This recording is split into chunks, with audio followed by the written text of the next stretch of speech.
Hello दोस्तों, नमस्कार। एक वक्त था लोग मोहब्बत की खातिर जान दे दिया करते थे। शादी के टाइम पर 7 जन्मों तक के लिए वचन लेते थे, 7 फेरे लेते थे। गाने भी देखिए, दिल चीर के देख तेरा ही नाम होगा।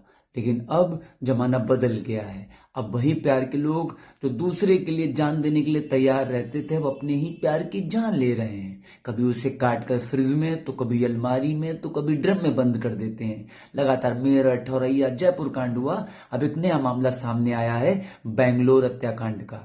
28 मार्च शाम 5:30 बजे एक मकान मालिक पुलिस वाले को फोन करता है कि सर आ जाइए, मेरे घर में के एक कमरे में एक सूटकेस रखा है, मुझे कुछ अच्छा नहीं लगता है। पुलिस वाले आते हैं, बाथरूम में जाते हैं, उस सूटकेस को उठाते हैं और जैसे ही सूटकेस को खोलते हैं, कुछ अजीबोगरीब उसमें से देखने को मिलता है। जी हाँ, उसमें से देखने को मिलती है एक महिला की लाश।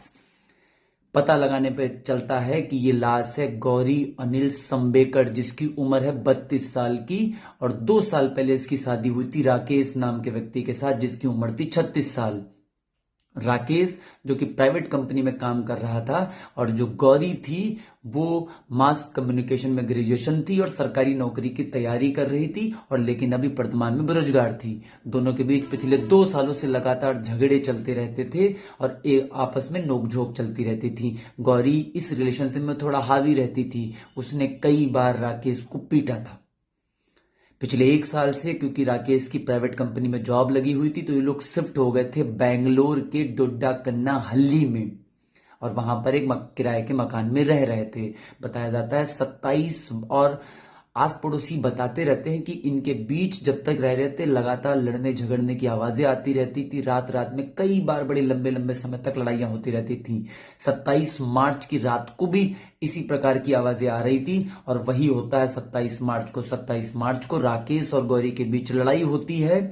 राकेश गौरी के पेट में चाकू घोंप देता है और उसके बाद उसे बाथरूम में ले जाकर टुकड़ों में भर देता है सूटकेस के अंदर, और वो सूटकेस को वहीं बाथरूम के अंदर छोड़ के चला जाता है।